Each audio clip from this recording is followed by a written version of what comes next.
Hello and welcome back to the Librarian of the Rings. Today we're going to be talking about Chapter 9 of the Silmarillion of the Flight of the Noldor.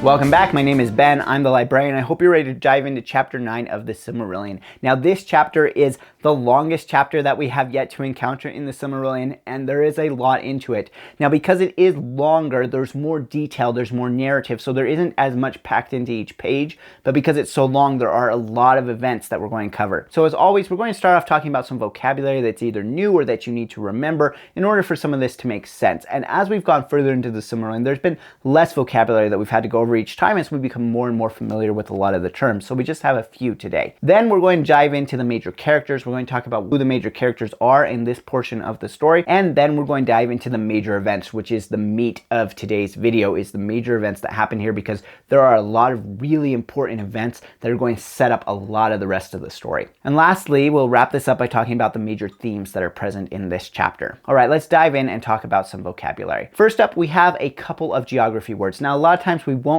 focus in on the geography words because there are a lot of them, but every once in a while there's a couple that we want to know just so that the story makes sense to us.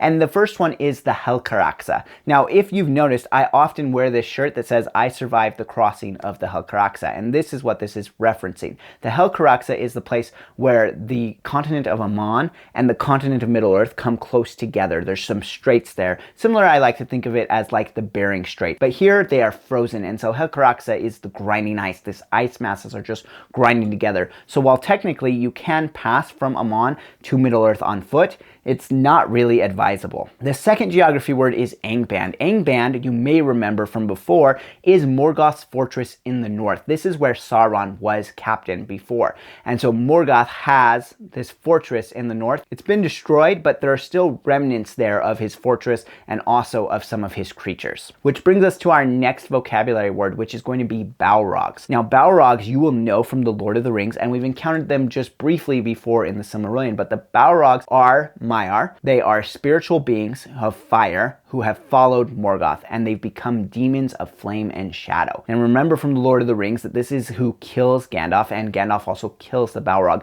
They are immensely powerful, and in this story we have multiple Balrogs, so you can imagine kind of the power there. All right, our last vocab word for today is doom. We've talked about doom before, but it's worth bringing it up again because this can be a little bit confusing to people. In Tolkien's kind of verbiage, doom means fate or judgment. So in the Lord of the Rings, Elrond says we must deem this doom. It means we must decide, we must judge what will happen to the ring now. And so we're going to encounter the word doom today. It's going to be very important during one event in this story, and so I just wanted to bring that back up. It means fate or judgment. Now let's move on to the major characters, and most of these characters we've already encountered before, so I'm just going to be kind of reminding you of who they are. First up, we have Yavanna. Yavanna is the Vala of plants and animals, the Kelvar and the Ulvar. You'll remember that, and she created the trees which were destroyed in the last chapter. So those glorious trees Yavanna created. So she's going to be important in this story. Now there's a lot of other Valar that are going to have minor roles in this story, but hers is probably the most major. The others that are important to bring up right now are, of course,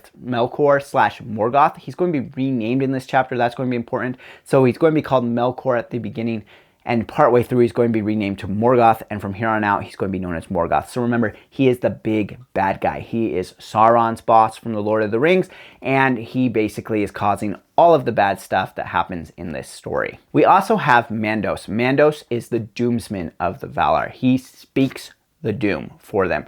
And so Mandos is going to be important. Mandos is also the keeper of the halls of the dead, basically. You can think of the halls of Mandos that way. That's where the dead go. Another major kind of spiritual being in this story is Ungoliant, who we saw last time. And remember, Ungoliant is a hugely powerful spiritual being. We don't know exactly what, but it is most likely that she is a Maya, and she has taken on spider form. So she has this form that is like a giant spider. And remember, her connection into the Lord of the Rings is that she's going to be the mother of Shelob. Now we're going to talk about some elves. Now, first elf that's going to be most important for this story is, of course, Feanor. Feanor made the Silmarils. At this point, he has already drawn sword in Tirion and been banished from there, and then brought to Valinor for this party to try and get reconciliation. Next amongst the elves, we have his father, Finwë. Finwë is the king of the Noldor, but he's gone into exile with his son because he loves his son Feanor so much. Now remember, Finwë also has two other sons by his second wife, and those are Fingolfin and Finarfin, and they're going to be two more major characters here. So Fingolfin is currently acting king of the Noldor while his father has gone into exile with his brother. He's the one who was threatened by Feanor at sword point. Fingolfin has a few children.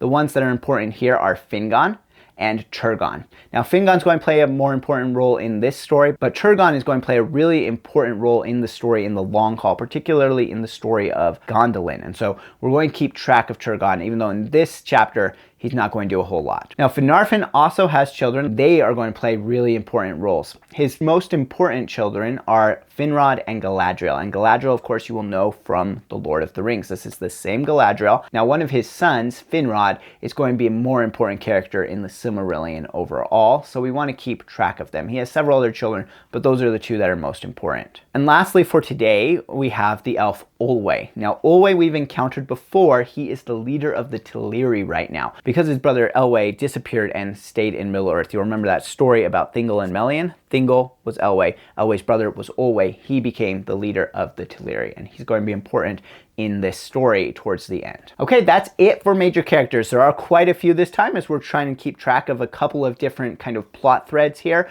but hopefully that helps you to kind of know which names to pay attention to the most as you're reading through. Now let's hit on the major events. And like I said, this will be the bulk of this video because there are so many events. So of course, last time the trees were destroyed. So we start off with Yavanna saying that she can't heal the trees. She can't build them again. That was something that she could do once and never again. But she does say that if she just had some of their light, she could probably revive them. And of course, the only place where their light still exists is inside of the Silmarils. So they ask Feanor for them, and Feanor refuses to bring the Silmarils and allow them to use them to revive the trees. He would rather keep his gems for himself than provide light to everyone else. The next thing that happens though is messengers arrive to tell the Valar that Melkor has gone and he has attacked Formenos. And remember, Formenos is the place where the Noldor who were in exile were living.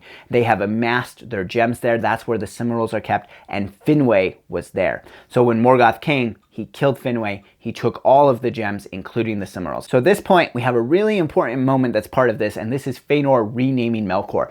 Feanor renames Melkor to Morgoth, which means the Black Foe, and that's going to be his name from here on out. So then we kind of cut away and we get to Morgoth and Ungoliant escaping. So they've got the gems and they are escaping, and they actually go up to the top of Aman. They cross Elkraxa into Middle-earth. As they get there, Morgoth really wants to give Ungoliant the slip because he doesn't want to give her what he promised. He doesn't want to give her everything that she desires.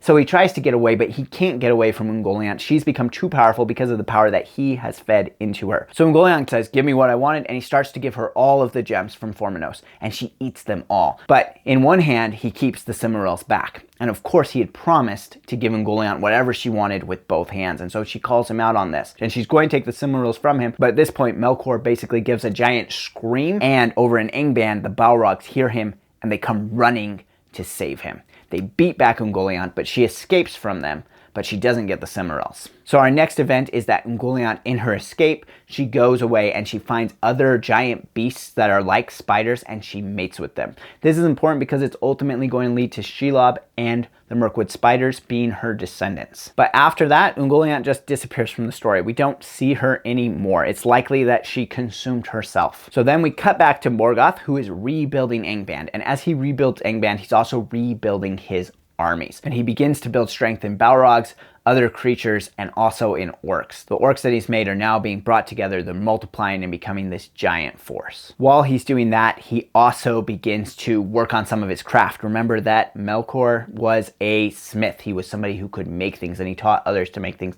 And here he's going to make one of his most important artifacts, and that is his crown. He creates this iron crown to wear on his head, and in it, he sets the Silmarils so that they will always be with him. Now we cut back to what's happening in Aman with the elves. Feanor decides that it's time for him to break his exile. So even though his 12 years aren't up, he marches into Tirion to the hill where the king speaks, and he claims the kingship over the Noldor, and he riles up the Noldor against the Valar, saying that they are being held in thraldom and they need to go to Middle-earth. Particularly, they need to go and seek the Silmarils. You can tell that Feanor kind of has this one-track mind. It's all about the Silmarils for him. So as he riles riles them up, he also swears a terrible oath, and his 7 sons do as well. Now, we haven't really talked about his 7 sons yet because individually in this chapter, each of them is not a major character. I just want you to kind of break them down into 3 groups as you think about them and as you hear about them, because it can be hard to keep track of each individually. Fortunately, these 3 groups, their names all start with the same letter. So first we have the M group. The M group are those that are not as bad as most of the others.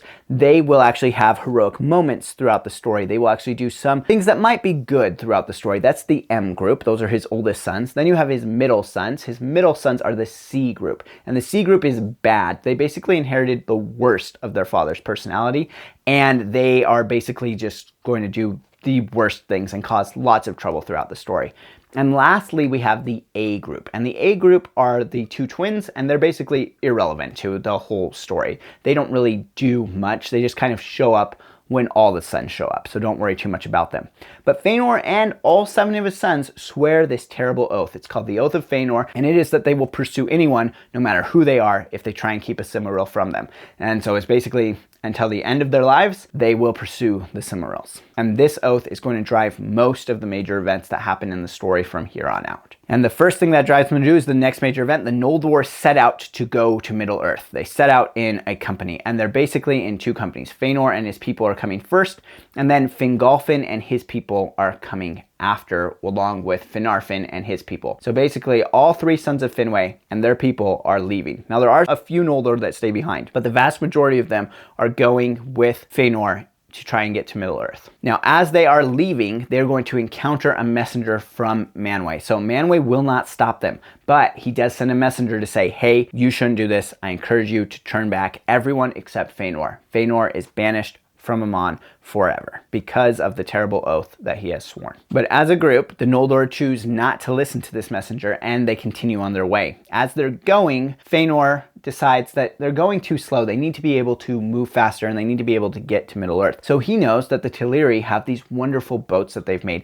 and he decides that they are going to go and recruit the Teleri to help them, and they're all going to be able to cross together. So he goes to Olwe, and he says, hey, you need to come with me. We're all going to go back to Middle-earth, and we're going to get back to Silmarils. And Olwe is like, no way, dude, not doing that. Seems like a really bad idea. So Feanor, not being able to convince him, decides that he'll just take the boats by force, and he and his people attack the Teleri at their boats. This is what is known as the kinslaying. And as Fingolfin's people, who are being led by Fingon, his son, are coming on, they see that this battle's going on, and they think that Feanor's people are being attacked by the Teleri, who are trying to stop them from leaving him on. And so they jump into the fray, start killing people. Fingolfin and Finarfin and some of their people are further back and don't participate in this. But this is called the kinslaying. It's the first time that elves kill elves, and it changes everything. This is just one of those major events that's going to come back to bite them again and again. But basically, Feanor destroys a lot of the Teleri. He takes the boats, and they start to sail northward. As they're going northward, they encounter another messenger, and this is probably Mandos himself, who has come to pronounce their doom. Mandos basically tells them that because of the kinslaying, now everything that they do will turn out terribly. And that's going to be most of the rest of Silmarillion, is things turning out terribly for the Noldor. At this point, when Mandos is telling them this is called the Prophecy of the North, or the Doom of the Noldor, or the Curse of Mandos. Those all mean the same thing. At this point, Finarfin says, I'm pulling out. I'm going back. And Finarfin and a lot of his people turn around. They go back to Tirion, and Finarfin becomes king of the Noldor in Aman. But Fingolfin says that he will continue on with Feanor, and there's a couple of reasons for this. One is his son, Fingon, really wants to go to Middle-earth. Fingon doesn't like Feanor, and he hasn't sworn an oath, but he wants to go to Middle-earth. And Fingolfin's people want Fingolfin to stay king, but they want to go to Middle-earth too, so he's going with them. And the other thing driving him forward is that he told his brother that he would follow him. You remember that moment of kind of reconciliation? He said that he would follow his brother Feanor, and so now he kind of has to follow through on that. So the people of Feanor continue on. The people of Fingolfin continue on. Finarfin and his people turn back, all except Finarfin's children. Finarfin's children continue on because they want to rule realms in Middle-earth, particularly Finrod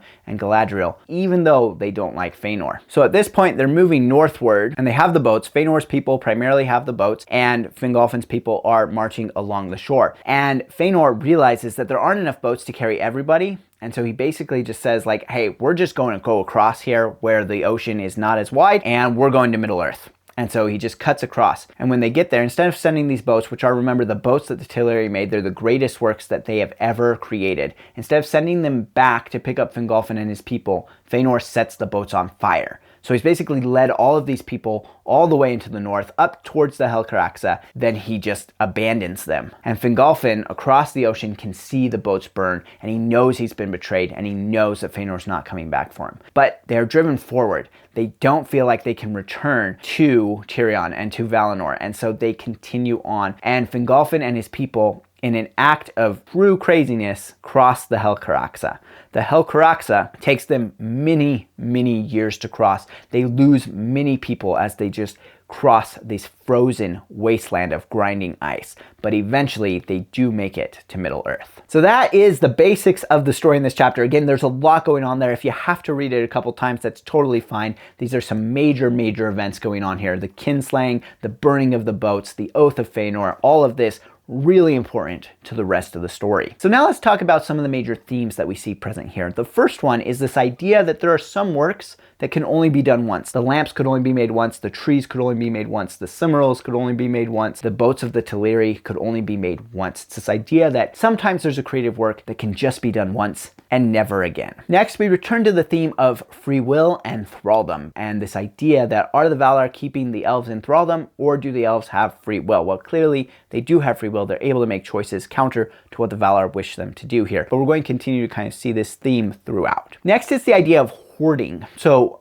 Feanor and his people have hoarded all of these gems with them. And this idea of hoarding comes back again and again in Tolkien. It will come up many times in the Silmarillion. It also comes up in The Hobbit and The Lord of the Rings. So this idea of hoarding, and that it's a bad thing. It leads to trouble and sickness. Next, we have the idea of oaths. Oaths we've been tracking a little bit, but here it becomes really important because we have the most important oath, the Oath of Feanor, which is going to lead to a lot of problems down the road. We also have a couple oaths that were made previously that come back to bite now. And one is Melkor's oath to Ungoliant, that he said he will give to her with both hands. And that almost literally comes back to bite him, as she almost bites off his hands if the Balrogs don't come and save him. And then we also have the oath of Fingolfin to his brother Feanor, that he will follow him, which is now driving him to do something that he really doesn't want to do. And then we have the last theme of this chapter, and that is that power, once it's expended, can't always be regained. This you will probably recognize from The Lord of the Rings. Sauron invested so much of his power into the ring,